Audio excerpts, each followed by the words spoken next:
Bem-vindos ao The Innovation Office, um web show promovido pela AmCham, que tem como objetivo abrir as portas dos escritórios de inovação do país e perceber como os seus líderes pensam, constroem e entregam inovação para que outras organizações e líderes possam aprender com a sua experiência. Eu sou o Manuel. E eu sou a Sara. Hoje recebemos Teresa Fiuza, uma figura incontornável no mundo do investimento em Portugal, atualmente vice-presidente da Portugal Ventures, mas com décadas de experiência em banca e investimento. Com formação em gestão pelo ISCTE e um MBA em marketing pela Católica Lisbon, a Teresa passou por algumas das maiores instituições financeiras do país, como o Banco Tota, o BES Novo Banco e o Banco Montepio. Mas foi no universo do capital de risco que encontrou o seu verdadeiro propósito: ajudar startups e empreendedores a transformar ideias em negócios de sucesso. Mas a sua visão de inovação e liderança vão muito além dos números e balanços. Teresa, muito obrigada por teres aceitado o nosso convite e sempre muito bem-vinda ao nosso escritório. Muito obrigada, é um gosto enorme estar aqui convosco. Olá, Teresa. Então, eu começava por perguntar-te, com uma carreira de mais de 30 anos no setor financeiro e os últimos na liderança da Portugal Ventures, como é que vês o papel do investimento de risco no setor tecnológico e na promoção da inovação em Portugal? É fundamental, porque tudo segue o dinheiro. Ter ideias, ter visões sobre uma tecnologia disruptiva ou o que é que seja, para se conseguir implementar e afirmar, precisa de dinheiro. E precisa mais do que dinheiro, mas não vale a pena, é escusado, e eu tenho, como disseste, 30 anos de banca, toda a gente vai ficar a saber mais ou menos a minha idade, estou quase a fazer 53 anos, tenho muito orgulho em dizer. Comecei com 21.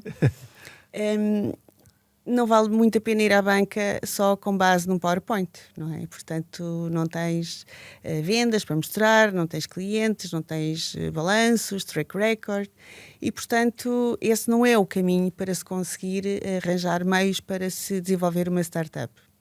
Depois, existem já muitos founders que tiveram outras vidas anteriores e que têm as suas poupanças e da família e dos amigos, e isso é importante. Mas quanto mais dinheiro tiveres, mais longe vais conseguir chegar. Porque é preciso, muitas vezes nós temos tecnologias que até são bastante diferentes, mas que atacam a mesma dor. Resolvem a mesma dor. E, portanto, aquela que for a primeira a chegar e que se implementar mais depressa no mercado, tem à partida, maior probabilidade de sucesso, pelo menos de ocupar um espaço que possa existir no mercado. É. E depois, além disso, e eu acho que isto é muito importante sempre frisar, capital de risco não é só dinheiro. A partir do momento em que tens um investidor, não estás sozinho. Tens toda uma equipa contigo que te dá insights, que te abre contactos, que te faz ver as coisas de outra maneira e que, portanto, são mais a puxar pela carroça e, portanto, com o objetivo de que tudo corra bem e de que, de facto, a empresa vá mais depressa e, sobretudo, mais longe. Muito bem. Imagino que durante estes anos, perto desse ecossistema, a conhecer esses founders, a perceber que problemas é que eles estão a resolver, que tenhas encontrado alguns desafios no apoio e no desenvolvimento a este ecossistema, que é muito particular, sobretudo tendo em conta a tua experiência anterior na banca de uma forma mais tradicional, digamos assim, mas explica-nos também, se quiseres, que é a diferença entre trabalhar com pequenas e médias empresas em Portugal versus trabalhar com este ecossistema. Mas que tipos de desafios é que se encontra das startups? E alguma conquista assim particular de que te orgulhes também durante este percurso na Portugal Ventures? Bem, eu acho que a maior conquista para mim, a palavra, é ver empresas a saírem do papel e a tornarem-se empresas, é ver projetos tornarem-se empresas. E é muito isso que a Portugal Ventures faz. E quando faz isso, quando sentes que dás o teu contributo, por pequeno que ele seja, para uma coisa maior, para uma causa maior, isso é um sucesso incrível para mim, enche-me o coração. E, portanto, nós temos na Portugal Ventures muitas empresas que se constituíram para receber o primeiro investimento. E, portanto, sentis que fazes parte, nem que seja um bocadinho deste percurso, tudo isso é uma conquista. Depois existem, sim, casos especiais, existem unicórnios que passaram por lá, existem, não quer dizer que tenham sido feitos lá, mas muitas vezes foi ali a primeira ou das primeiras sementes que foram lançadas. E há um caso de sucesso muito recente que eu não posso deixar de referir porque ele é tão importante para o país e é tão recente, que é o caso da Celmabs, em que a Portugal Ventures fez um investimento pequeno, 1.400.000 euros, pequeno para aquilo que se veio a revelar serem os múltiplos do exit. Que eu não posso dizer o número, o valor do exit, mas posso dizer-vos que foi o maior exit alguma vez feito em Portugal em Life Sciences e o 5º maior da Europa. É um orgulho enorme ter feito parte do percurso desta empresa e destes founders. E sim, dá-nos alento para continuar e para fazer mais e para descobrir mais empresas que possam ter este papel, porque além do múltiplo ser muito importante, também é preciso dizer que a investigação que eles fazem, se correr bem, e oxalá corra bem, vai salvar muitas vidas, porque é na área dos tumores sólidos. E isso é impactante. Desafios. Pois desafios na vida de uma startup é o que mais existem, não é? Portanto, consequentemente, na vida de um investidor que apoia startups também. Por isso é que se chama um ecossistema, não é? Isto é tudo um ecossistema, estamos todos ligados. Para uma empresa como a minha, que é uma empresa maioritariamente pública, o maior desafio, sendo uma empresa pública, é uma empresa com um portfólio muito grande, nós temos 160 empresas participadas. Nós o que gostaríamos era de fazer tudo muito e fazer mais e em mais setores. Eu gostaria de ter muito mais fundos disponíveis, mas se me derem mais eu vou querer mais. Hein? Portanto, a ambição que nós temos é grande. Para desenvolver outro tipo de setores, mais setores, para desenvolver outros estadios de desenvolvimento e, no fundo, para ajudar a concretizar a cobertura das falhas de mercado, que é para isso que nós existimos. Se calhar, Teresa, para que todos fiquemos com o mesmo contexto, a Portugal Ventures foca-se em algum setor em específico e em que fases das startups é que tipicamente vocês investem? Portanto, a Portugal Ventures existe para suprir falhas de mercado. Ou seja, isto dito de outra maneira, faz aquilo que faz falta ao ecossistema, para desenvolver o ecossistema, e que ainda não está coberto pelas entidades privadas. Portanto, no mundo ideal, é uma empresa que poderá vir a não ter contexto. Isso seria muito bom, não é? Isso seria a melhor notícia para o ecossistema e para a economia nacional, que o país estivesse preparado para poder viver já sem esta ajuda. Então, o que é que nós fazemos? Nós cobrimos 3 tipos de falha. São as falhas setoriais, são as falhas regionais e são as falhas de dimensão. Exemplo de dimensão, agora fazendo ao contrário, exemplo de dimensão, o pre-seed. É muito difícil para o investidor privado investir num estadio muito embrionário. Claro. Como eu vos disse há pouco, é muito alto. Nós temos um programa onde já apoiámos 71 empresas e temos agora abertas novamente candidaturas para apoiar mais 20. 60% dessas empresas constituíram-se para receber este primeiro investimento. Portanto, são ideias só ainda, não é? São um bocadinho mais que ideias, mas são investigações que estão em universidades, são spin-offs, são investigações e projetos em que nós achamos que pode haver ali mais qualquer coisa. E, portanto, é um investimento mais arriscado, porque é muito inicial. Mas o que é que nós fazemos? Damos aquele primeiro capital para as levar até ao ponto em que o mercado, o grande mercado, pode ter uma maior avaliação e validação sobre elas e então investir com montantes muito maiores.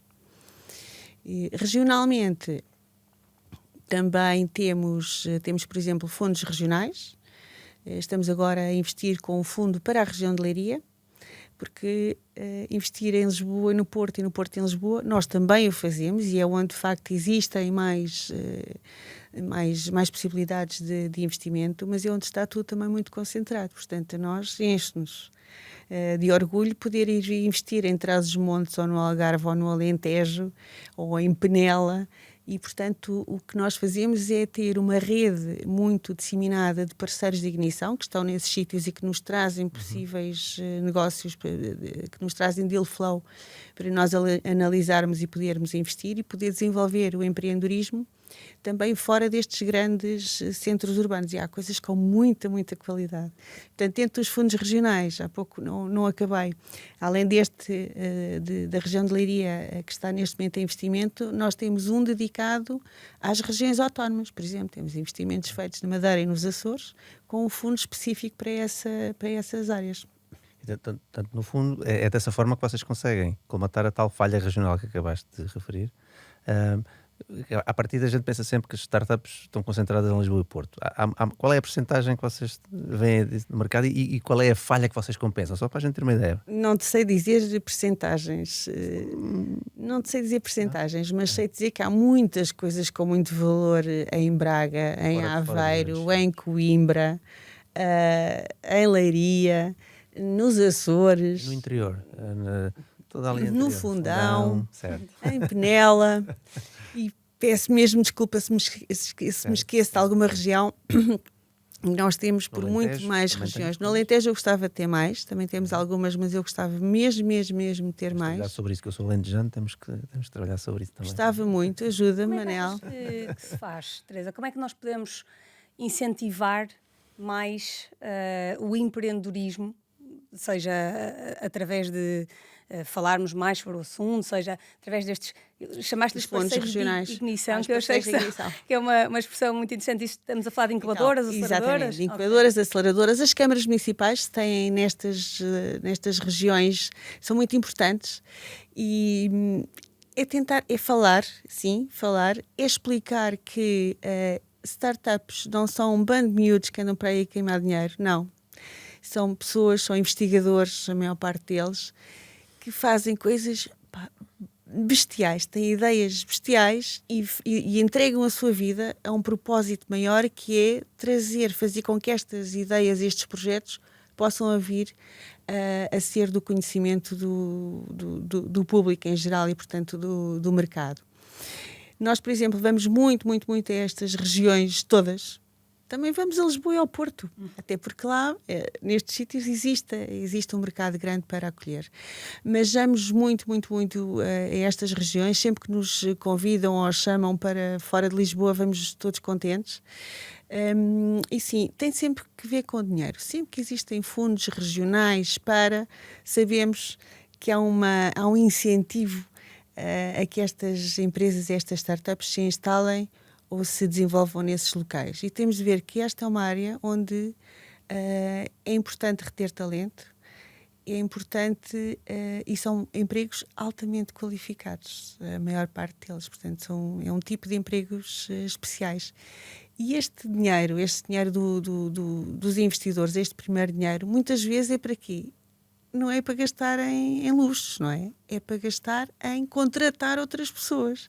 É importante que se diga isso. Portanto, há aqui uma devolução muito importante à economia. E, de preferência, é uma multiplicação daquilo que se investe pela economia.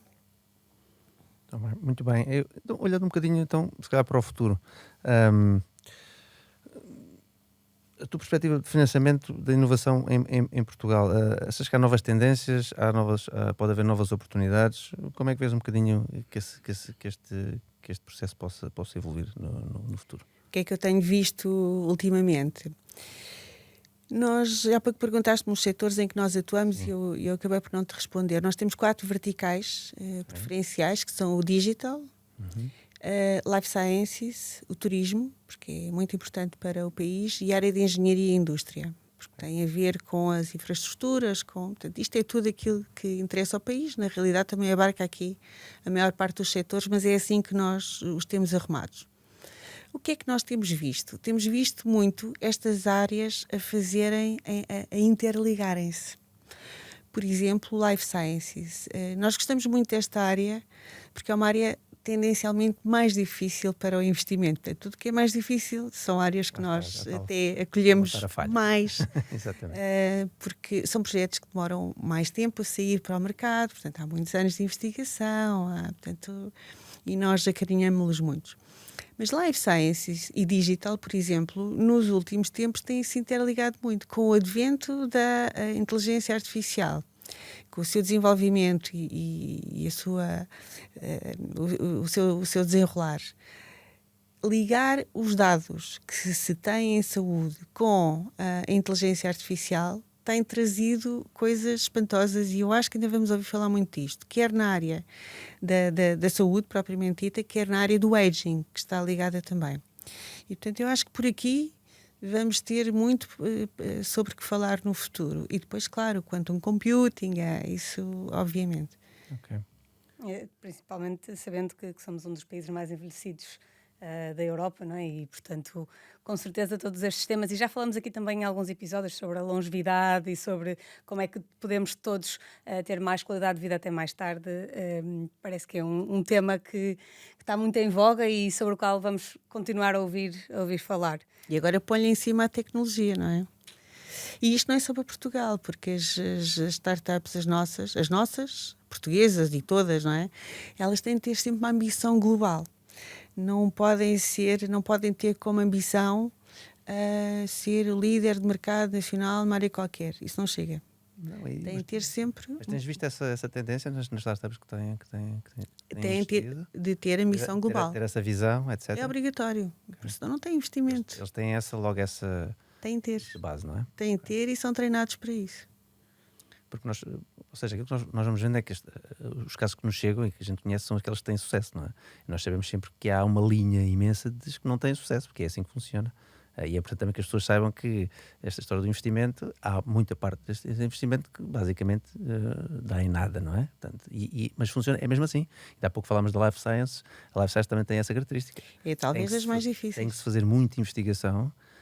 E nós sabemos que se calhar, não sei se é 1%, se é 2%, se é 3% das investigações do dinheiro é que é aproveitado. Tudo o resto se calhar vai para o lixo, porque são coisas que não se chegam a lado nenhum. Já viste... Aqui nas startups é um bocadinho também assim? É um bocadinho assim, mas já viste, por exemplo, em Life Sciences, mas noutras, aquilo que se aproveita e que pode salvar vidas ou pode melhorar a qualidade de vida, são coisas que não têm valor. Em média é mais ou menos assim, mas é mesmo mais ou menos. Isto não tem aqui uma fita métrica. Em 10, há 2 que vão morrer.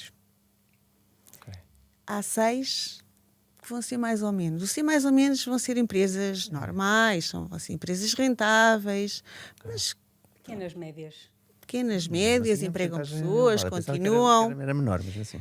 Melhorou bastante. Okay. Estou a dizer em geral. Certo. E depois há 2. 10 que são investidas por VC. Exatamente. Sim, depois há 2. Aquelas que não são, aí as percentagens são completamente diferentes. Não. Sim, certo. E depois há 2 que vão ser muito boas. Se tudo correr bem, é mais ou menos isto.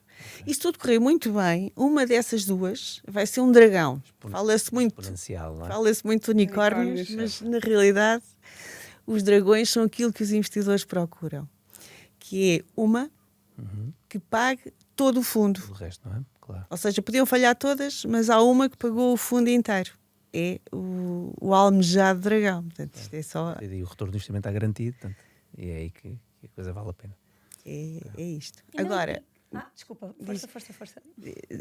O Manel estava a perguntar, há muitas que falham e se isso é um drama. Não é, não tem de ser, desejavelmente não é, porque em todo este percurso, isto é uma startup, não é nada fácil. Eu dou muito valor a quem sai da sua zona de conforto para fazer uma coisa destas, porque são muitas horas, muitos meses, são muito privação de estar com a família ou de fazer outros projetos.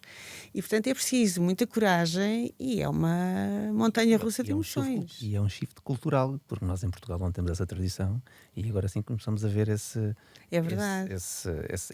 assumir do risco, não é? E o risco ser uma coisa normal. Tradicionalmente somos muito... Nós fomos ali para o continente americano, isso é uma coisa normal, não é? Falhar faz parte da cultura americana, na Europa e especialmente num país como Portugal, que é mais conservador, essa ideia do risco de falhar. Eu falhei, tenho medo de falhar. É verdade. Todo o ecossistema das startups é construído ao contrário, é construído sobre o risco, e tem que falhar, tem que ser uma coisa boa. Tem de lutar. Que a gente aprendeu qualquer coisa e sabe que só ao fim de várias tentativas é que consegue lá chegar. Às vezes e tem de se lutar muito para se ultrapassar a nossa própria autolimitação. Que sim, ainda existe, e portanto aqueles que passam temos mesmo de os valorizar.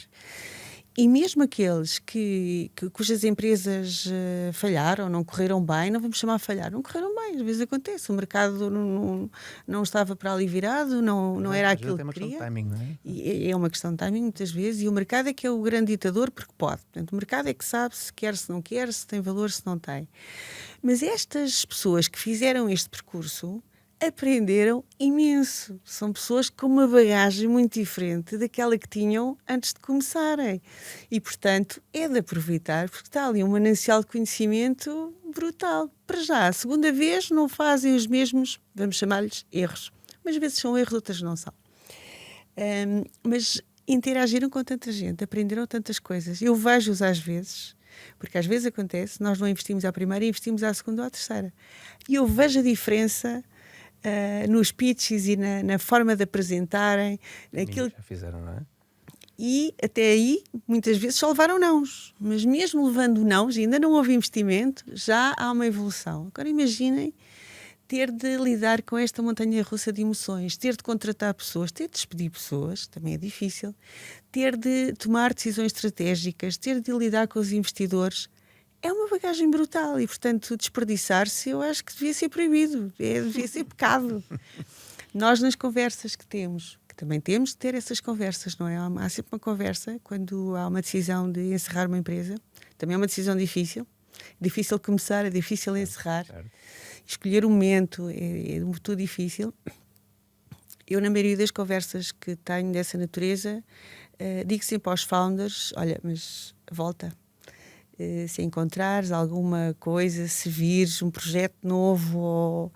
não há marca nenhuma, este não correu bem, mas vamos lá ao próximo. E tenho a certeza que quando voltam, e tenho a certeza e já vi acontecer, quando voltam, vêm com uma resiliência ainda superior, vêm com uma bagagem superior, e isso é tudo muito bem aproveitado em negócios de segunda ou terceira viagem. Mas também é preciso haver essa mudança cultural do lado dos investidores e do ecossistema em Portugal, não é? Porque às vezes, com certeza, é a nossa própria autolimitação e o nosso autojulgamento por causa dos erros que cometemos ou dos insucessos que vivemos, mas às vezes, porque temos esta cultura à nossa volta que, com certeza, tu dizias e é bastante provável, como se tornou mais comum criar startups, crescer startups, falhar startups, eventualmente se calhar está a democratizar-se, mas nós ainda não temos essa versão americana de olhar para o erro, não é? E para a falha e para os serial founders,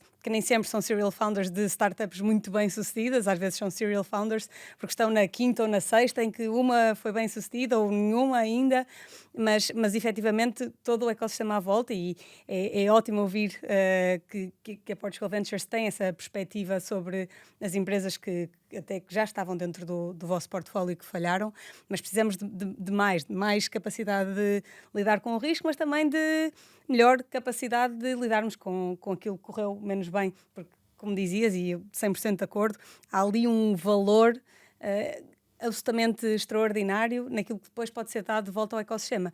E às vezes até não é só em criar outras empresas a seguir, às vezes até é juntas-te a outra startup, já traz os teus ensinamentos, não é? Ou juntas-te até a uma grande empresa a trabalhar em inovação e explicas àquela empresa como é que elas podem colaborar melhor com as startups, não é? Portanto, podes acrescentar depois à economia de muitas formas diferentes que não são só criar uma outra empresa. E eu vejo isso a melhorar, francamente, vejo e acho que o facto de agora os jovens irem quase todos estudar para fora, de terem empregos no estrangeiro, mas que voltem, como tu, espero que um dia voltes, abre um bocadinho esta visão e de estarmos tão fechados em nós próprios e nos nossos próprios receios e ansiedades e medos e julgamentos e tudo mais. E Sara, eu vejo isso ainda a ser mais trabalhado é nas mulheres. Acho que precisa de mais, acho que temos em gente tão nova, eu esperaria ver muitas female founders, são poucas, são como nas empresas ditas tradicionais, é mais ou menos 1/5. E, portanto, e acho que isso tem a ver aqui, ainda assim, muito, muito, muito o peso eu acho que vou falhar, isto não é para mim, deve haver alguém que sabe fazer melhor, e, portanto, nesta nossa autolimitação, sente-se mais nas mulheres, e isso faz com que não haja tantas founders femininas, que eu tenho muita pena, porque nós temos algumas muito, muito boas, e, portanto, eu acho que, em média, podíamos ter mais, e seguramente com muita qualidade. É preciso puxar por elas. Precisamos de fazer este esforço conjunto para criar esta diversidade, porque qualquer ecossistema mais diverso sabemos que traz muitas vantagens, mas conhecendo ainda por cima, e este é um tema que nos diz muito às duas, conhecendo as particulares dificuldades e desafios, muitas vezes autoimpostos, mas outras vezes também que são consequência da forma como fomos educadas, como a sociedade, as expectativas que a sociedade tem de nós, torna-se muito mais difícil e, efetivamente, nada nos indica que nós temos menos capacidade, quanto muito algumas vezes indica-se que podemos ter em algumas áreas até tanta ou mais. Por isso precisamos realmente de uma estratégia de ações que ajude as raparigas empreendedoras, as mesmas que depois também acabam por não estudar matemática, ou ciência, ou finanças. Precisamos de levá-las a exporem-se mais, a tomarem esse tipo de riscos, que podem ainda ser vistos como riscos por elas, mas no fundo precisamos de mais mulheres empreendedoras e líderes, não é? Trazes para outra conversa com outras pessoas, verdade, não é? É verdade. Acho que a base está na educação e está no nosso ensino, mas isso é um tema maior.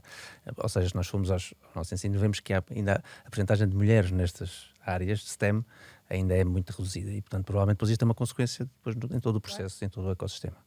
Enfim, mas voltando aqui um bocadinho ao tema daqueles primeiros passos, falámos aqui muito de financiamento, as startups enfrentam inúmeros desafios quando estão a começar. Que outros desafios ou que outros conselhos é que darias àquelas startups que estão a começar, além do financiamento, como é que elas podem avançar? Além aqui da área do investimento? Sim. São muitas coisas, mas mesmo nesta área do investimento é importante, treinar bem o pitch, dizer as coisas que são importantes para que as pessoas entendam de que é que estás a falar e a que é que tu te propões. Porque a mim muitas vezes acontece-me que em pitches de 1 hora eu fico a saber menos daquele projeto que naqueles 2 ou 3 minutos. Porquê? Porque quando nós sabemos que temos 2 ou 3 minutos... Vamos dizer, quando temos 1 hora achamos que aquilo dá para tudo e depois não deixamos tempo para perguntas e respostas, não dizemos as coisas mais essenciais. E o que é que o investidor quer ouvir é como é que eu entro e como é que eu saio, não é? Como é que vamos fazer o exit? Essa levem sempre preparada na ponta da língua. Qual é o mercado? Que mercado é que eu quero atacar? Coisas que parecem simples, mas que por vezes ficam por dizer. É importante as equipas serem multidisciplinares. É importante não haver solo founders. Porque toda a gente precisa de uma equipa. Não é só uma pessoa que vai levar a carroça para a frente, por muita ajuda que tenha.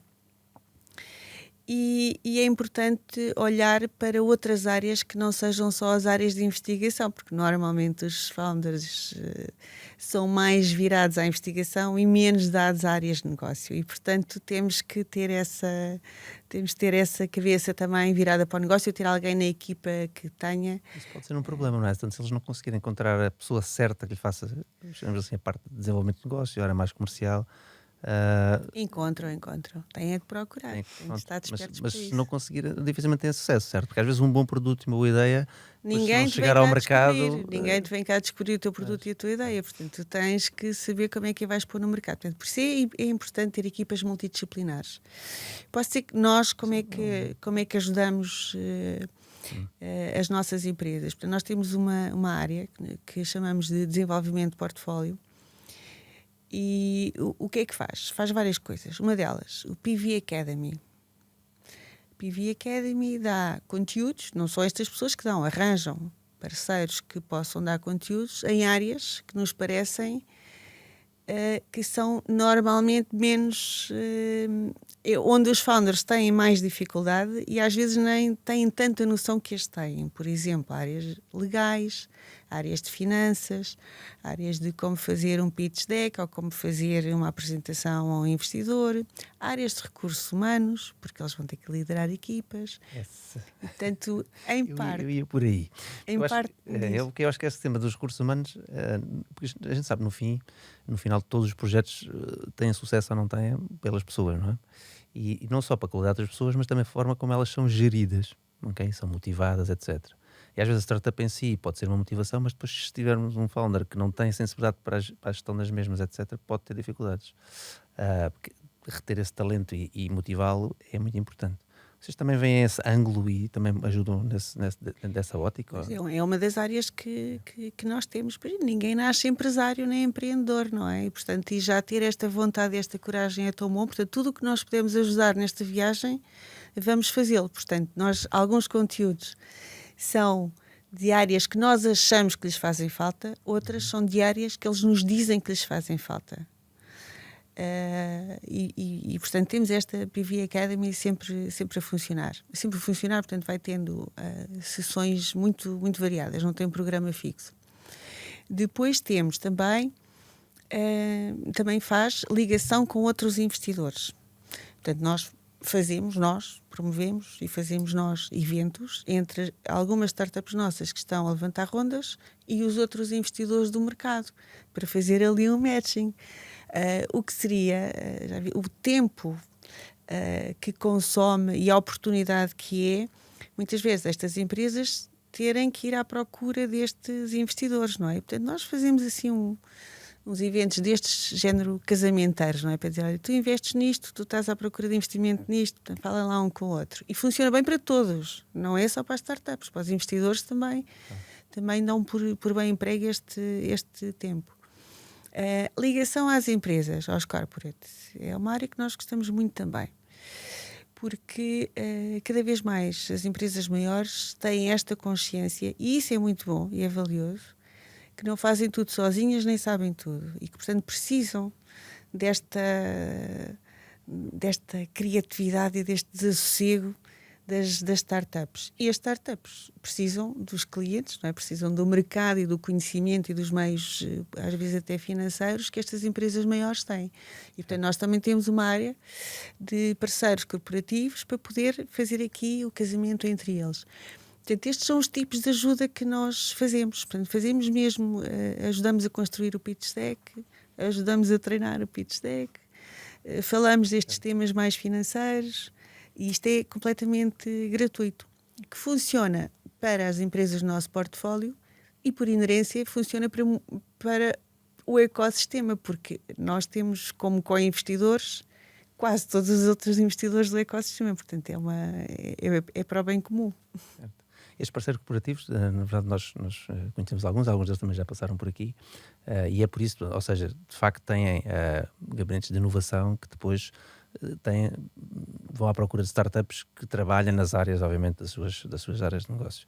E nós temos visto esse ecossistema a funcionar e isso é muito importante.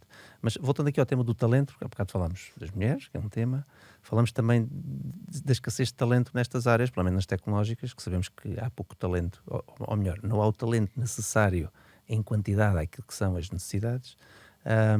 E depois sabemos que todos competimos, não é? Portanto, as startups é obviamente um movimento, mas temos também as corporações e toda a gente compete pelo talento. Como é que nós podemos criar aqui mais atração para que os jovens, principalmente, possam mais vir para este tema das startups, façam uma corporação, por exemplo? Vamos outra vez ao dinheiro, não é? Portanto, existindo fundos que possam investir, que possam financiar o desenvolvimento destas empresas, é um facilitador muito grande a que elas se instalem e que retenham cá em Portugal este talento, que é talento altamente qualificado. Nós sabemos que a média do talento nacional é bom.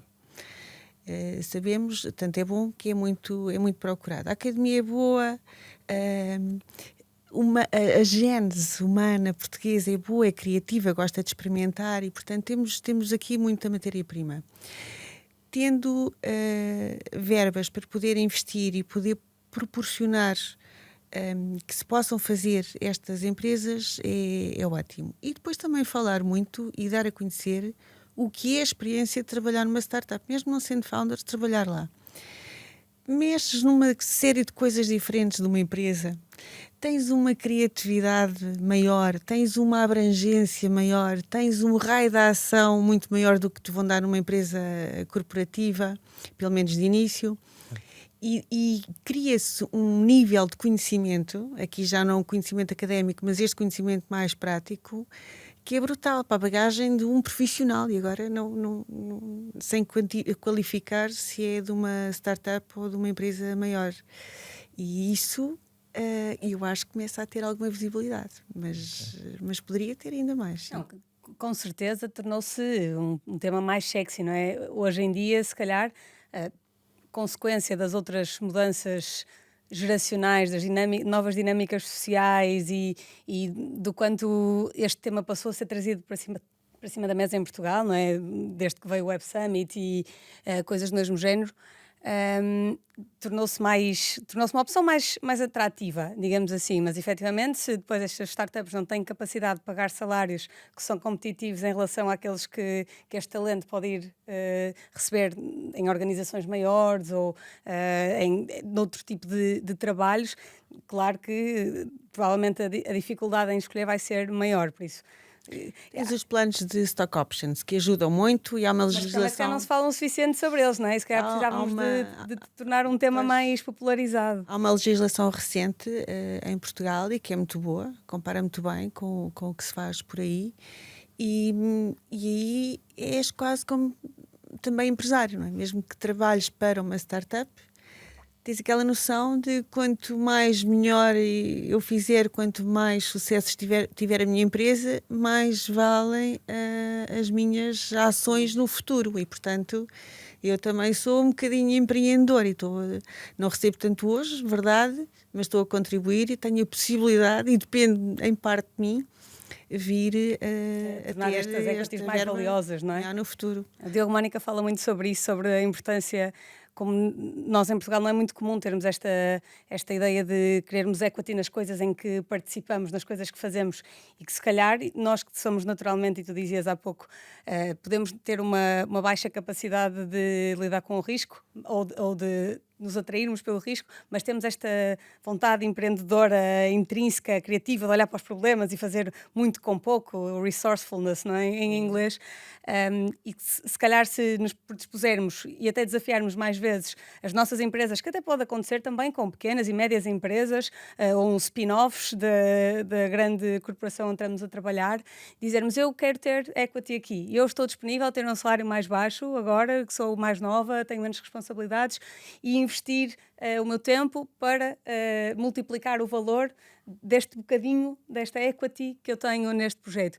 E, efetivamente, se calhar, é parte da cultura, da mudança cultural que precisamos de fazer para não só ter mais empreendedores, mas também mais pessoas inovadoras, mais pessoas a criarem soluções para problemas que identificam à sua volta, porque tem este, no fundo, mecanismo diferente de serem um bocadinho empreendedores sem terem que correr o risco todo de irem 100% all-in para uma empresa que é só. E não olhar só para aquilo que se tem agora, é olhar para aquilo que se pode vir a ter também no futuro, além da grande bagagem que se leva.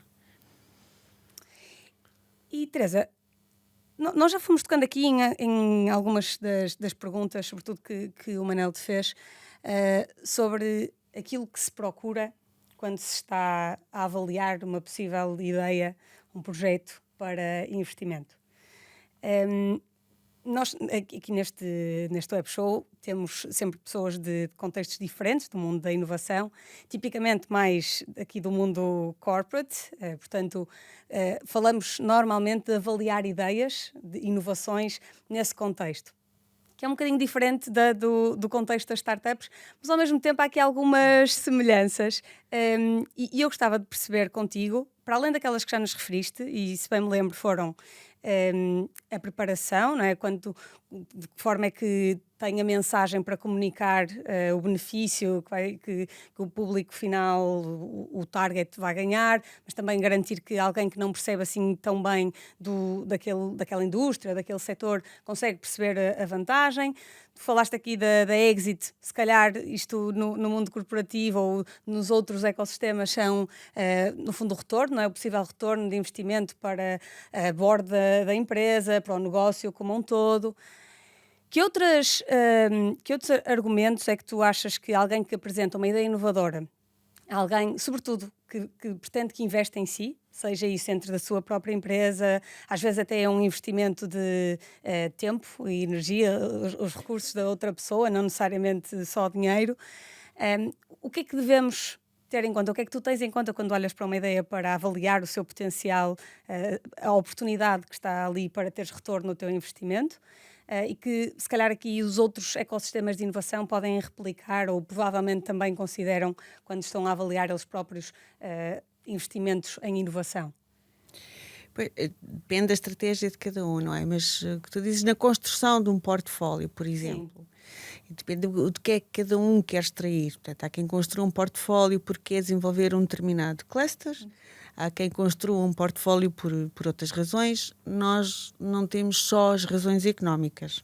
Também temos, nós somos uma empresa pública rentável, mas essa não é só a nossa razão. Portanto, para nós é importante, nesta construção, ter, de facto, empresas de várias cidades, vários pontos do país. É importante ter empresas que tenham, de certa forma, impacto, que tragam impacto para a economia com aquilo que estão a fazer. É importante ter founders muito motivados, que sejam capazes de passar por aquilo tudo que vão passar, porque vão passar. Ninguém espera muitas facilidades, mas também quando se consegue também é um sentimento muito, muito, muito bom. O que nós queremos são pessoas que se entreguem àquilo que estão a fazer e que de facto nos consigam mostrar que a dor que eles pretendem resolver existe. E isto pode acontecer de muitas formas. Pode ser uma tecnologia muito disruptiva, mas também pode ser uma outra forma de fazer aquele negócio, ou uma outra forma de chegar ao mercado, ou um outro material. Ou há tantas... Portanto, a inovação faz-se de muitas, muitas maneiras. O que nós queremos ver, sobretudo, é isto. É uma equipa que seja competente, diligente, motivada, que não quebra à primeira, nem à segunda, nem à décima, e que, de facto, tenha um projeto que seja capaz de impactar o mundo, de impactar o suficiente para vir a ter clientes e vir a ter sucesso. E depois, já agora, que consiga mostrar como é que nós saímos, porque nós estamos a entrar sempre já a ver como é que vamos sair. Quem será a entidade ou as entidades capazes de comprar ou a tecnologia, ou a empresa, ou o que é que seja? Para quem é que eu vou vender no mercado ou a quem é que eu vou vender a empresa? O ciclo. Bom, eu se calhar fazia uma última pergunta. Falámos aqui teremos inovadores a ver-nos, teremos também se calhar alguns founders a ouvir-nos também. Espero que sim. E falámos aqui, e com certeza tiraram várias ideias desta nossa conversa. Se calhar, em jeito de resumo, que conselhos darias a este grupo de pessoas que querem, se calhar ainda não deram o próximo passo ou querem avançar para que possam também ter sucesso nos próximos 5 ou 10 anos? Olha, o conselho que eu dou é que apareçam, que mostrem, que não tenham receio, que os investidores não mordem e mesmo que não invistam nos projetos deles, eles vão de certeza beber imenso da informação que lhes vai ser transmitida e portanto que aproveitem. No nosso caso em concreto, eu diria que vão ao site da Portugal Ventures, vejam as calls que nós temos abertas neste momento e se tiverem já alguma coisa mais do que uma ideia, alguma coisa para que possam mostrar e queiram falar com alguém sobre como é que eu devo desenvolver, onde é que eu devo ir, o que é que eu devo fazer, inscrevam-se no nosso Open Day. Todos os meses temos um Open Day para falar com founders, enfim, não tem de ser já hoje, não é? Mas com empreendedores em potência ou empreendedores já existentes, para lhes dizer quais são as soluções que achamos mais adequadas, porque mesmo que não sejam nossas, que sejam de outros operadores de mercado, ou se achamos que devem fazer mais um passo, ou incorporar no pitch mais alguma informação, nós vamos fazê-lo. Portanto, terá sempre acesso ao investment manager, que vai ter uma conversa com ele e, de certa forma, dar-lhe insights sobre aquilo que acha que deve fazer para levar os seus projetos mais além. Eu espero mesmo que venham, e então, se forem mulheres, espero que venham ainda muitas mais. Ainda, não é? E porque há tão bons exemplos de mulheres que têm feito coisas tão incríveis, que eu espero que outras se inspirem e que percam esses receios e que vão a estes eventos de networking e lhes toquem nas costas e peçam para falar e que apareçam com as suas ideias, projetos que vão seguramente ser capazes de as concretizar, e nós estamos cá para isso, para ajudar todos. Muito bem. Bom, e assim terminamos este episódio do Innovation Office. Obrigado, Teresa, por nos ajudares a compreender de que modo as startups e o capital de risco contribuem para a inovação no nosso país. Um obrigado especial também ao Mel, que nos acolhe neste estudo incrível, e, como sempre, a todos os inovadores que estão desse lado. Já sabem, esta porta volta a abrir-se dentro de 2 semanas para o próximo episódio e estamos a contar com a vossa visita. Até lá, continuem a construir o futuro e a criar histórias épicas de inovação para que as possamos contar por aqui depois. Até já!